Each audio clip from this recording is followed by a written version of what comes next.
피곤하시죠? 피곤하시죠? 세상살이가 얼마나 피곤한지 모릅니다. 모든 사람들이 다 피곤하게 살고 있습니다. 어린아이들도 피곤하고요, 어른들도 피곤하고요, 젊은이도 피곤하고요, 어르신들, 노인들도 피곤한 삶을 살아가고 있습니다. 전도서 1장 8절에 이렇게 말씀을 주십니다. 모든 만물이 피곤하다는 것을 사람이 말로 다 할 수 없나니. 사람이 피곤함을 말로 다 할 수 없다. 만물이 다 피곤하다, 이렇게 말씀을 주시고 있습니다. 여기서 만물의 피곤함이란 무엇을 말하는가? 인간 사이에 모든 것이 피곤하다는 것입니다. 여러분, 사람과 사람이 만나서 행복해야 합니다. 그런데 이면에는 피곤한 일들이 참 많습니다. 가정에서도 그렇고, 일터에서도 그렇고, 교회에 들어와서도 그렇고, 얼마나 피곤한 일들이 많이 있는지 모릅니다. 이런 피곤함이 우리를 만성 피로에 지치게 만듭니다. 병원에서 검사를 했는데 특별히 어디 아픈 데가 없습니다. 그런데 피곤해요. 늘 육체가 피곤하고, 마음이 피곤하고, 정신적으로 피곤하고, 영적인 일에도 피곤합니다. 하나님의 일 한다고 해서 피곤치 않는 게 아니라 주의 일 하면서도 피곤하죠. 내 영혼이 피곤함을 느낍니다. 사람들은 조직사회에서 늘 다람쥐 쳇바퀴 돌듯이 반복적인 삶을 살아가고 있습니다. 어제 했던 일 오늘 또 하고요, 오늘 했던 일 내일 또 하고요, 계속해서 그런 삶을 살아가고 있습니다. 그러한 가운데에 지루함을 느끼고, 무례함을 느끼고, 피곤함을 느끼게 된다는 것입니다. 그렇다면 어떤 명성을 얻고 재물을 얻고 또 권력을 갖고 자기의 꿈을 성취한 사람들은 피곤하지 않느냐? 그 역시 다 피곤하게 살아가게 됩니다. 아니, 더 피곤할 수 있고요, 더 힘들 수도 있습니다. 인생을 성공했다고 하는 사람들도 피곤한 삶을 살아가기는 마찬가지라는 거죠. 물론 실패한 인생은 더 피곤함을 많이 느낄 수 있겠죠. 더 힘들어하고, 더 고통스러워하고, 더 아파하고 지치기도 하겠죠. 그렇다면 이 피곤한 인생을 어떻게 살아갈까? 이 답답한 인생을 어떻게 살면 좋을까? 이렇게 힘겨운 늘 인생길에 아픔과 곤고함이, 답답함이 떠나지 않는 이런 삶을 어떻게 살아야 할까? 이런 고민을 해보는 것입니다. 제가 지난 주간에 세미나를 다녀왔는데요, 세미나에서 강사 목사님이 말씀을 전하시는데 설교 제목이 뭐였냐면 피곤한 모세. 오늘 본문의 말씀을 가지고 설교를 하는데, 모세가 얼마나 피곤했는지 그 피곤한 삶을 주제로 해서 말씀을 전하는 것을 들었습니다. 그래서 제가 이 목사님의 그런 목회 사역에 있어서 간증을 들을 때에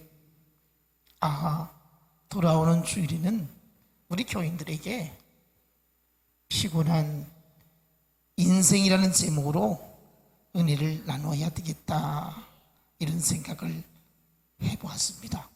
그래서 오늘 설교 제목이 피곤한 인생, 이렇게 정했습니다. 목사님, 강사 목사님이 말씀을 전한 그 대상자는 대부분 목사님들이었습니다. 그래서 목사님들에게 주시는 말씀이 얼마나 목회가 힘드냐고, 얼마나 목회하면서 지쳐 있냐고, 목회하면서 포기하고 싶은 생각은 있지 않았느냐고. 나도 여러분보다 훨씬 더 큰 고난을 겪었고 아픔을 겪었다고 그러면서 격려하고 위로해 주었습니다. 목회는 모세가 이스라엘 백성들을 이끌고 가나안 땅을 향하여 가는 여정임을 말씀합니다. 마찬가지로 오늘날 우리 예수 믿는 사람들을 이끌고 천국 문에 이르기까지 함께 가는 이 과정이 목회인 것입니다. 오늘 우리 모두는 저와 함께 하나님 나라 저 천국으로 가는 여정에 있다는 것입니다. 강사 목사님이 경기도 시흥에서 교회를 개척해서 36년에 거쳐서 교회가 수천 명이 모여지는데, 참 그 목회의 그 과정 하나하나를 생각해 보면 얼마나 힘들었던지, 너무나도 감당하기 힘들어서 잠을 못 이루고 아파하고 지쳐서 정말 내가 죽을 뻔했던 일들이 많이 있었다고 이렇게 말씀을 주신 것입니다.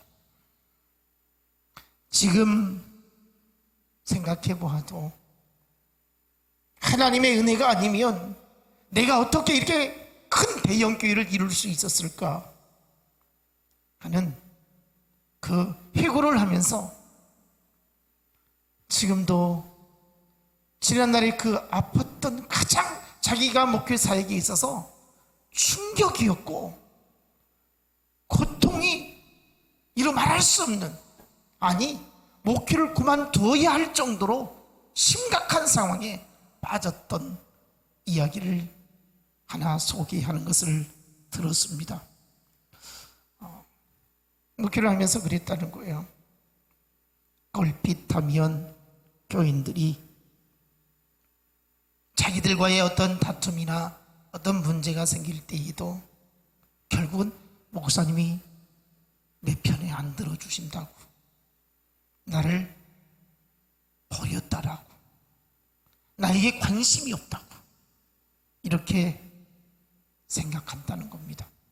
그리고 꼭 나갈 때에는 목사님이 잘못됐다고, 사모님 문제가 심각하다고 이러면서 나가는데 남아있는 성도들까지 들쑥이고 나간다는 거예요.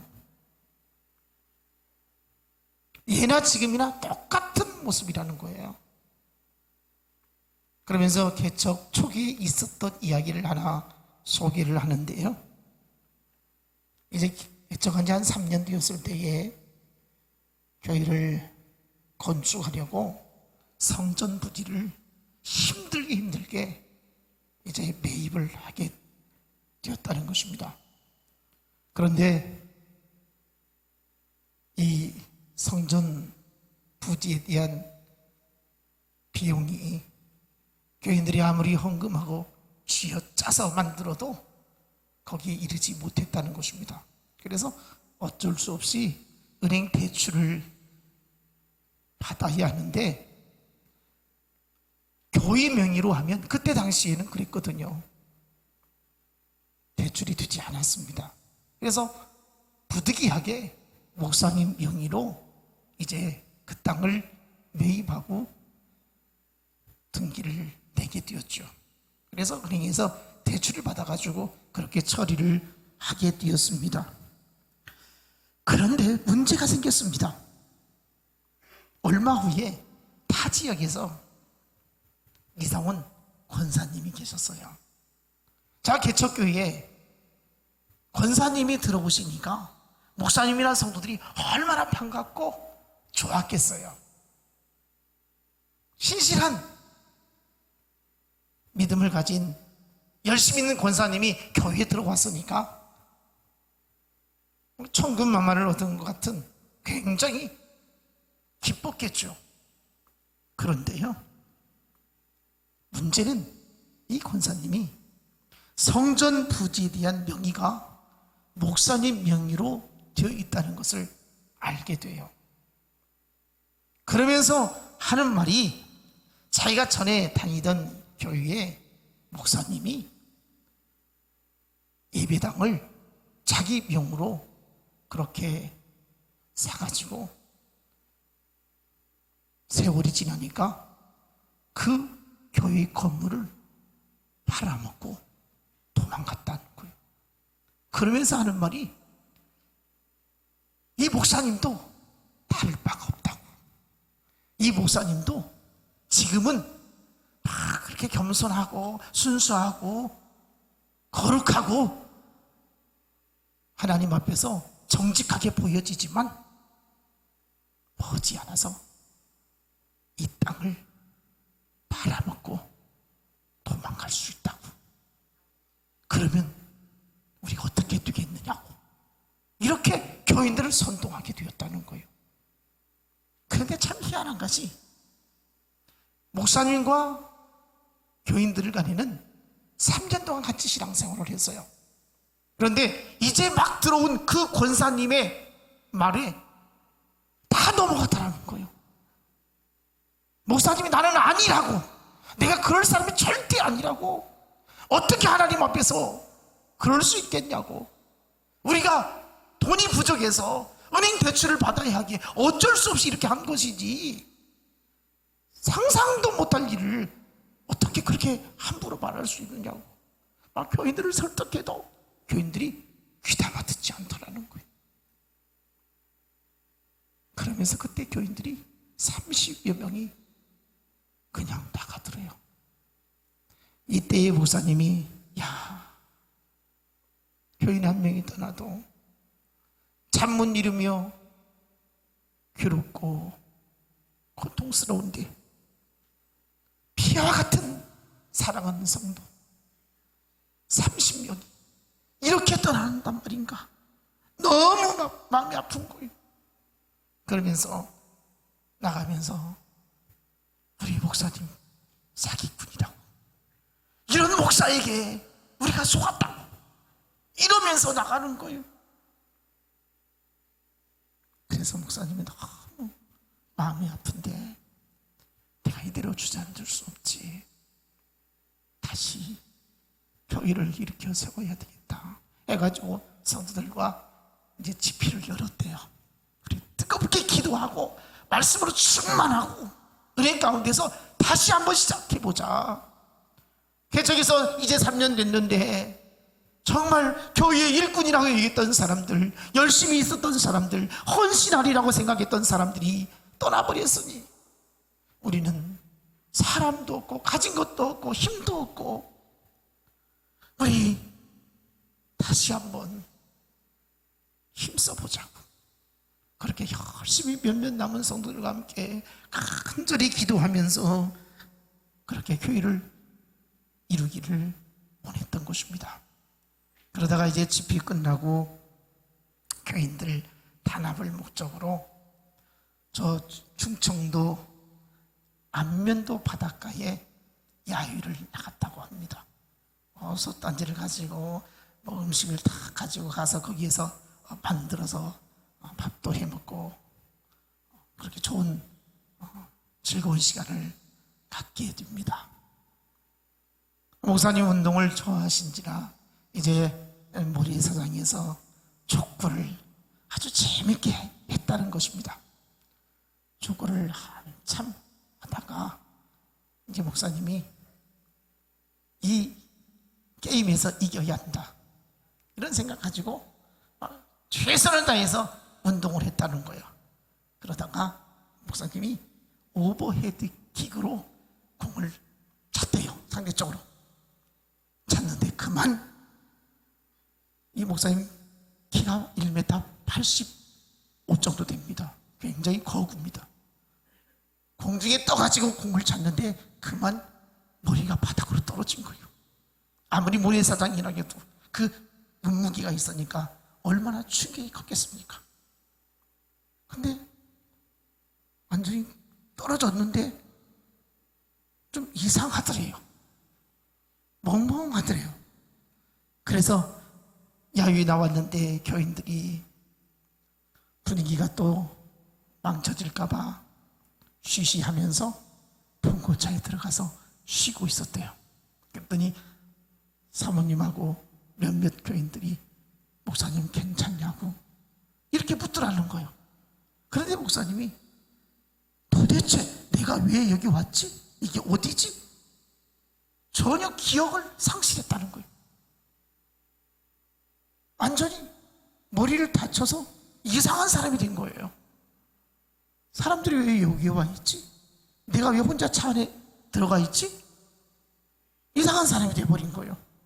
이 모습을 보고 사문화 교인들이 깜짝 놀라가지고 큰일 났다고 빨리 119를 불러서 병원에 가야 되겠다고 해가지고 이제 대천에 있는 어떤 병원으로 이제 차를 타고 가게 되었답니다. 119 차를 타고 중간쯤 갔을 때에 이 목사님이 정신이 좀 돌아오더래요. 그래서 내가 왜 119를 타고 병원에 가지? 나 괜찮은데? 이런 생각이 들더래요. 그래서 괜찮다고 그냥 돌아가자고 그랬더니 아니라고 119 차를 한번 타면 병원에 가서 검사하는 것이 의무이니까 가야 된다고.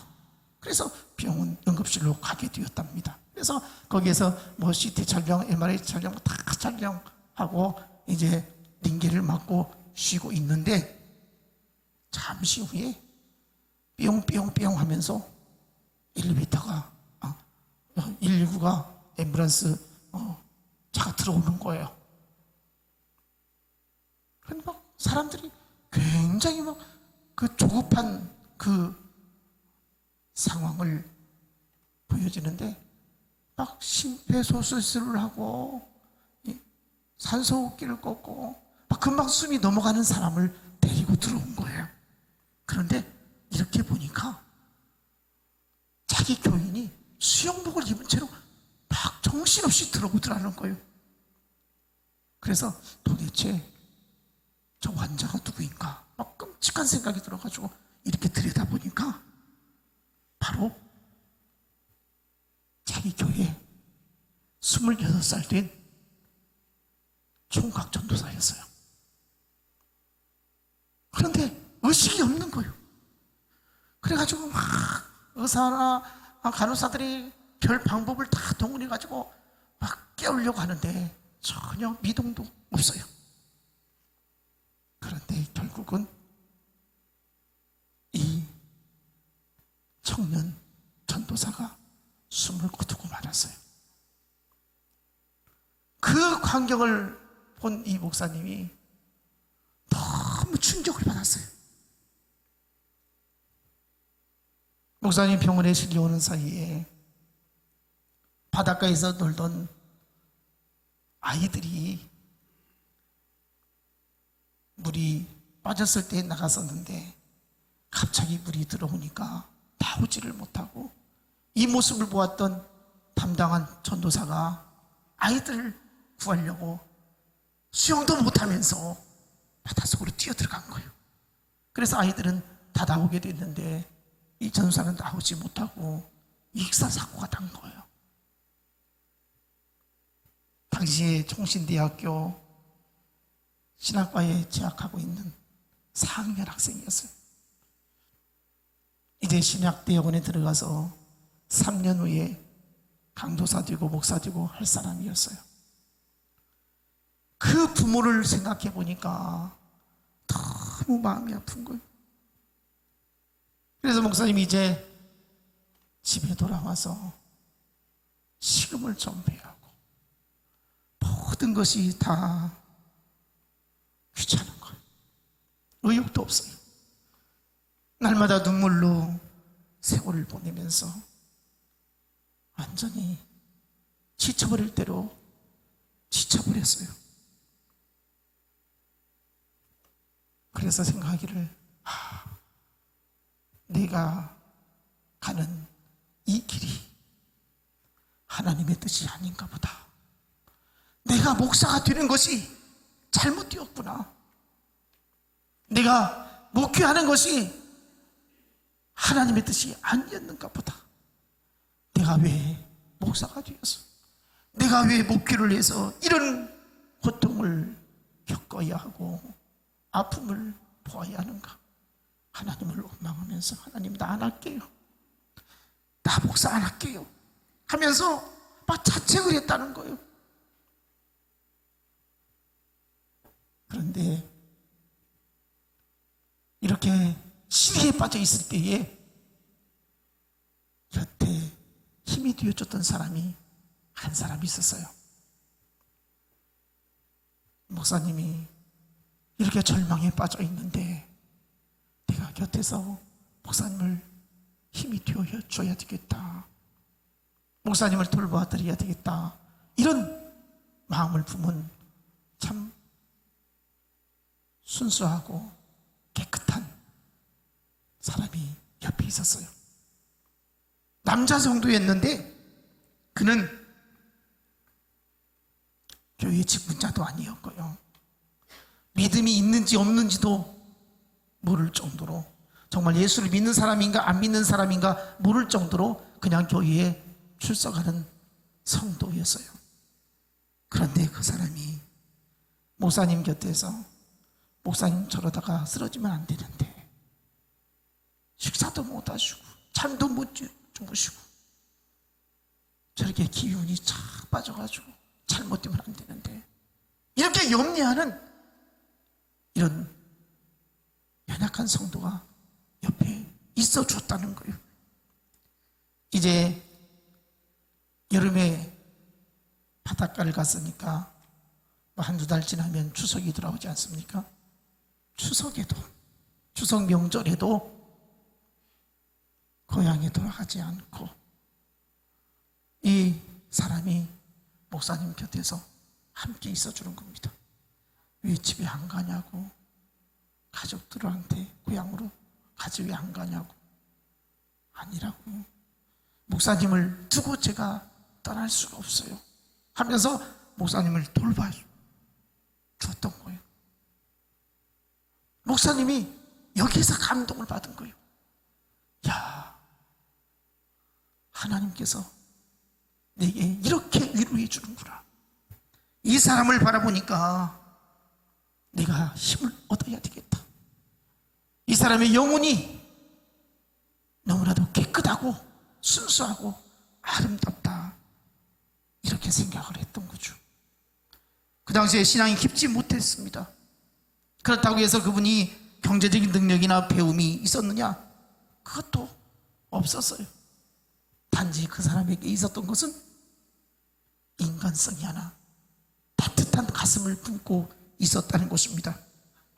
단지 그 사람은 목사님이 너무 아파하니까 내가 곁에 있어줘야 되겠다, 이거 하나였습니다.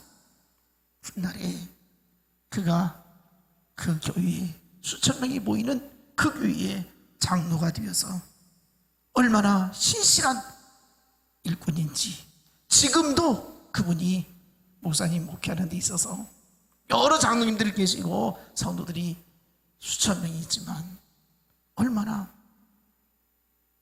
성도들을 섬기고 목사님 목회에 힘이 되어주는지, 그분의 은혜는 자기가 가슴에 품고 간직하고 있다라고 이런 말을 하는 것을 들어보았습니다.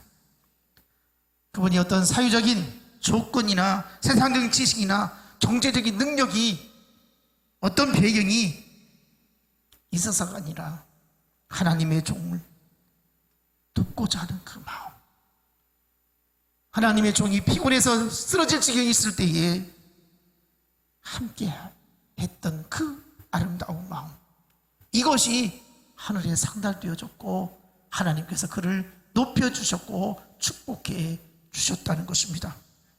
그래서 그 어렵고 힘든 상황에서 목회를 접으려고도 생각을 했었지만 오늘날 이렇게 큰 목회를 할 수 있게 된 것이 바로 그 한 사람이 내 곁에서 나를 도와주었기 때문에 그 사람을 바라볼 때에 내가 힘을 얻어야 되겠다. 저 순수한 영혼을 위해서 내가 일어서야 되겠다. 이런 마음을 가지게 되었다는 거예요. 그러면서 자기가 은퇴가 이제 몇 년 안 남았는데 은퇴하는 날 그 장로님께 자기가 큰 절을 해야 되겠다고, 내 목회에 있어서 당신이 장로님이 함께 해주셔서 내가 이렇게 목회를 은혜롭게 힘있게 바칠 수 있게 되었다라고 큰 절로 감사의 마음을 표해야 되겠다고 이런 이야기를 하는 것을 들어보았습니다. 여러분, 이 이야기를 들을 때에 어떤 생각을 가지게 됩니까? 저와 여러분, 우리는 피곤한 인생을 살아가고 있습니다. 간증한 목사님만 피곤한 것이 아니라 우리 모두는 피곤한 인생을 살고 있습니다. 사람들이 왜 피곤한 인생을 살아가고 있습니까? 하나님의 뜻을 알지 못하기 때문에 그렇습니다. 내일 일을 알지 못하기 때문에 피곤한 삶을 살아가고 있습니다. 하나님의 위대하신 계획과 뜻이 무엇인지를 알게 된다면 피곤한 인생길에서도, 위험한 상황에서도, 고통스러운 상황에서도 힘을 얻을 수가 있을 것입니다. 우리에게는 끊임없이 피곤한 삶이 찾아오고 있습니다. 기다리고 있습니다. 피곤하지 않는 인생 아무도 없습니다. 문제 속에서 살아가면서 내 힘으로 그 문제를 해결할 수 있는 힘이 없음을 느끼게 됩니다. 문제인 줄 알지만 그 문제를 풀어갈 수 없는 게 우리들의 삶이 된다는 것입니다. 여러분, 그럴 때마다 어떻게 해야 되겠습니까? 피곤한 인생을 살면서 내가 어떻게 해야 되겠습니까? 여호와를 앙망할 수 있기를 원합니다. 하나님을 바라볼 수 있기를 원합니다.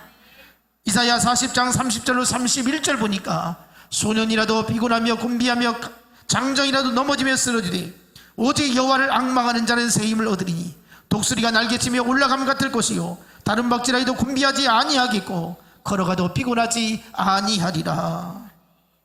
여호와를 앙망하는 자는 새 힘을 얻게 될 것이고 피곤하지 아니할 것이다, 이렇게 말씀을 주시고 있습니다. 여러분, 피곤할 때마다, 힘들 때마다, 지칠 때마다 여호와를 앙망할 수 있기를 축복합니다. 오늘 주신 말씀에 이스라엘 백성들에게 끊임없이 문제가 찾아옵니다. 이스라엘 백성들이 모세의 지도를 받으면서 애굽에서 나와가지고 그 광야의 여정은 참으로 힘든 여정이었습니다. 고통스러운 세월들이었습니다. 그러나 그때마다 하나님이 기적을 나타내 주셨고 역사하심을 보여주셨습니다. 오늘 본문의 배경은 느비딤에서 마실 물이 없어 고생하다가 반석에서 물이 콸콸 쏟아지는 기적을 맛보았습니다. 얼마나 환호했는지 모릅니다. 얼마나 기뻐했는지 모릅니다. 하나님이 우리에게 이 사막에서 반석을 터뜨려서 물을 내어주신다고 얼마나 감격하고 하나님의 능력을 기뻐했습니다. 그런 기쁨도 잠시였습니다. 문제는 오늘 주신 말씀 11절 보면 하나님의 역사가 나타나게 되어지는데요, 아말렉이 쳐들어온 거예요. 아말렉이, 적들이 쳐들어온 거예요. 이 이스라엘은 모두 절망적인 상황에 빠지게 된 것입니다. 이때에 모세는 여호수아에게 저 아말렉을 대적해서 싸우라고 명령을 내리고 자신은 다음날 아론과 훌과 함께 산꼭대기에 올라가서 기도합니다. 모세가 손을 들면 이스라엘이 이기고 손을 내리면 아말렉이 이기는 것입니다. 전쟁이 치열하게 벌어지고 있는데 모세가 손을 들어 기도하면 이스라엘이 이기고 피곤해서 손이 내려오면 아말렉이 이기는 것입니다. 여러분, 모세의 팔이 내려온 것은 피곤하기 때문에 내려오는 것입니다. 하나님 앞에 기도하는데 하루 종일 손을 올려서 기도한다는 것이 불가능하죠. 그런데요, 오늘 주신 말씀 12절을 보면 모세가 기도하다가 피곤해 손이 내려올 때에 아론과 훌이 이쪽 저쪽에서 모세의 손을 붙들어 올렸더니 그 손이 해가 지도록 내려오지 아니하였더라. 그랬더니 13절 뭐라 하겠습니까? 여호수아가 칼날로 아말렉과 그 백성을 쳐서 무찌르니라. 모세가 손을 들어 기도하고 아론과 훌이 양팔을 받쳐주니까 하루 종일 기도의 손이 올라가 있으니까 아말렉을 무찌르게 되었다, 이겁니다. 여러분, 아말렉을 물리치고 승리하게 된 것이 어디에서 나왔습니까? 모세의 손이 올라가고 내려오는 것은 단순한 것이 아니라 죽고 사는 문제였습니다. 여러분, 우리는 어떻습니까? 피곤하다고 생명을 포기할 수 있겠습니까? 피곤하다고 하나님께서 원하시는 바를 저버릴 수 있겠습니까? 앞에서 말씀드린 그 간증한 목사님은 절망 가운데에 목회를 포기할 뻔하였는데 마음이 고운 성도 한 사람 때문에, 하나님이 붙여준 그 사람 때문에 큰 힘을 얻게 되었습니다. 내가 목사인데 저 사람보다 약해져서는 안 되지, 저 영혼을 위해서라도 내가 일어서야지, 이런 마음을 품게 되었다는 것입니다. 모든 문제와 어려움을 이겨내기 위해서 다시 기도의 손을 올리게 되었다는 것입니다. 여러분, 모세도 지극히 연약한 인간이었습니다. 모세가 누구입니까? 출애굽할 때에 바로 앞에서 애굽의 10가지 재앙을 내려서 이 바로가 어서 빨리 나가라고, 어서 이 땅에서 벗어나라고 그렇게 능력을 행할 정도였습니다. 애굽 군대가 치게갈 때에 지팡이를 들어서 저 홍해를 향할 때에 홍해가 육지와 같이 갈라지는 역사를 나타냈던 능력의 종이었습니다. 마라에서 쓴물이 나올 때에 그 물을 단물로 만들 수 있는 능력을 행한 자였습니다. 반석에서 물을 내게 하고 이스라엘 백성들이 고기를 먹고 싶다 할 때에 메추라기를 먹게 하였던 것이 바로 모세가 가진 신적인 하나님의 능력이었습니다. 뿐만 아니라 시내산에 올라가서 하나님과 만나 십계명을 받아서 내려왔던 사람이었습니다. 물론 이 모든 역사가 하나님의 은혜로 이루어진 것이지만 신령한 능력을 가진 것은 분명하다는 것입니다. 그런 모세가 오늘 본문에서 기도하다가 피곤하니까 팔이 내려오게 되었다는 것입니다. 여러분, 기도하는 사람, 하나님 앞에 신실한 일꾼들도 이렇게 육신의 피곤함을 당하게 되어지죠. 육신의 피곤함을 겪게 된다는 겁니다. 피할 수가 없다는 것입니다. 우리가 잘 아는 대로 열왕기상 19장에 보면 이 엘리야 선지자가 영육간에 탈진하다가 회복되어지는 하나님의 은혜를 체험하는 말씀이 기록되어져 있습니다. 그가 누구입니까? 갈멜산에서 바알 선지자 450명과 겨루어서 하늘에서 불을 내리게 한 능력의 선지자였습니다. 그러나 바알 선지자가 기송강가에서 죽인 일을 전해들은 왕비 이세벨이 엘리야에게 사람을 보내는데, 바알 선지자가 죽은 것 같이 너도 내일 이맘때에 그렇게 죽일 것이다, 이 말을 듣게 됩니다. 그래서 이 엘리야 선지자가 생명의 위협을 느끼고 저 광야로 도망치게 됩니다. 로뎀 나무 아래에서 하나님께 기도하죠. 하나님, 내 생명을 거두어 주옵소서.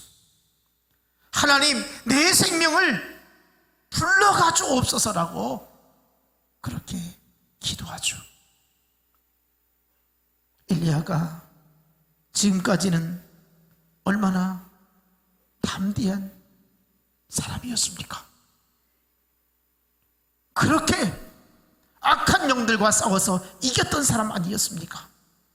그런데 자기의 생명의 위협을 받을 때에 지극히 연약한 나약한 모습을 볼 수가 있습니다. 그 당당함이 어디로 사라졌습니까? 이제 죽음 앞에 벌벌 떨고 있는 그의 모습을 보게 됩니다. 여러분, 신앙생활이 그렇습니다. 아무리 믿음이 열정이 있고 특심해도 어느 순간에 무력감에 빠질 때가 있습니다. 믿음이 그렇게 좋은 것 같은데 어느 순간에 영적인 탈진을 겪게 될 때가 있다는 것입니다.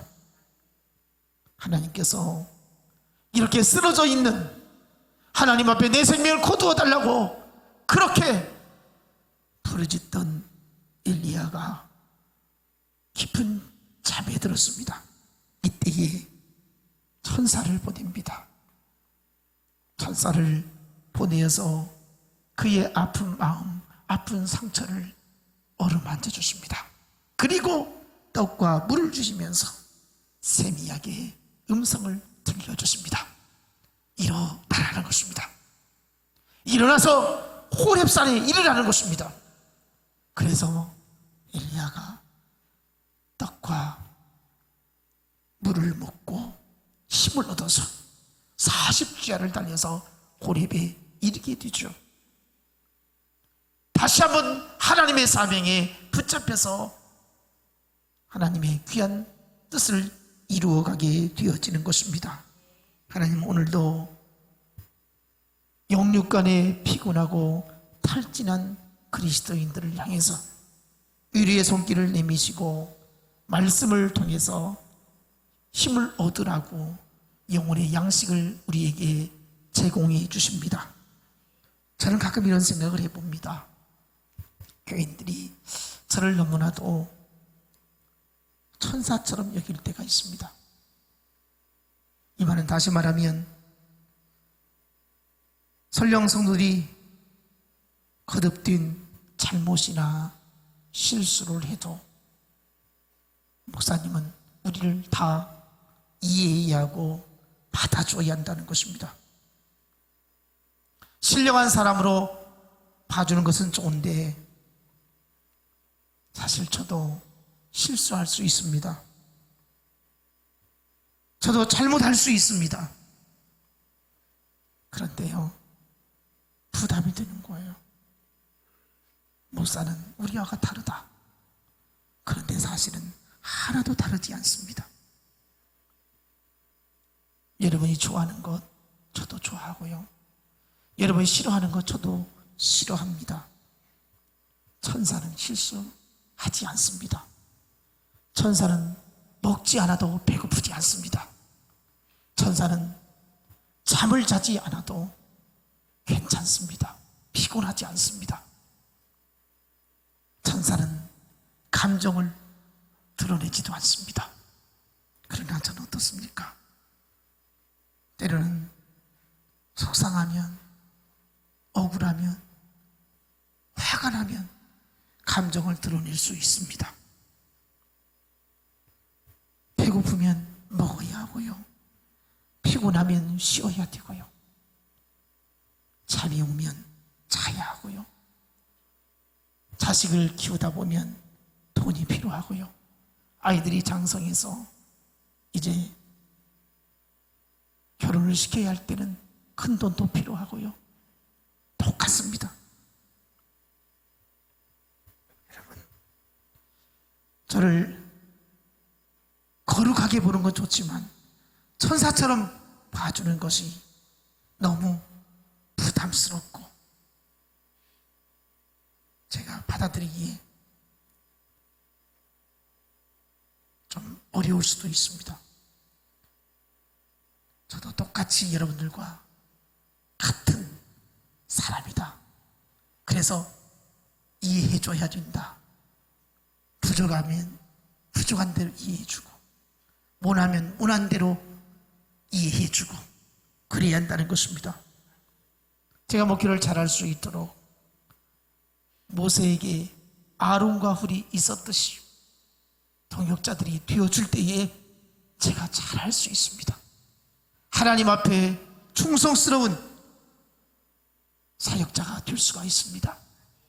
앞에서 간증했던 목사님, 그 목사님 곁에 믿음도 뿌리 내리지 못하였고 아무런 세상적인 조건이 갖춰지지 않은 그 사람 때문에 목사님이 크게 힘을 얻어서 교인들이 다 떠나고 그런 끔찍한 일을 당하였지만, 그래서 목회를 접으려고도 생각했지만 그때의 힘을 얻어서 하나님께서 은혜를 베풀어 주시는데, 경기도 시흥의 아름다운 교회라고 부목사가 10몇 명이 되어지고 교인들이 수천 명이 되어지는 이런 큰 교회를 이룰 수 있었던 것이 바로 하나님의 은혜가 아니겠습니까? 여러분, 오늘 저와 여러분, 하나님 앞에서 인생이 피곤하고 지칠 때가 수없이 많이 있지만 그때마다 하나님을 향하여 앙망할 수 있기를 원합니다. 사모할 수 있기를 원합니다. 우리도 두 손 들어 하나님 앞에 기도해야 됩니다. 손이 내려오지 않도록 기도해야 됩니다. 하나님의 은혜가 임하기를 기도해야 됩니다. 아론과 훌을 통한 여호와의 단단히 지키심은 바로 모세가 하나님의 뜻을 확고히 이룰 수 있는 힘이 되어졌던 것입니다. 오늘 우리에게 하나님의 능력이 임하게 되어집니다. 요한복음 16장 33절, 세상에서는 너희가 환난을 당하나 담대하라, 내가 세상을 이기었노라, 이렇게 말씀을 주십니다. 주님이 이기셨습니다. 나는 실패할 수도 있고, 나는 절망할 수도 있고, 나는 좌절할 수 있습니다. 그러나 주님이 이기셨습니다. 우리 모두가 담대하게 내가 세상을 이겼노라 말씀하시는 그 주님의 십자가의 능력이 우리의 삶을 지배할 수 있기를 원합니다. 피곤한 인생 예수 안에서 강건하게 사시기를 축복합니다.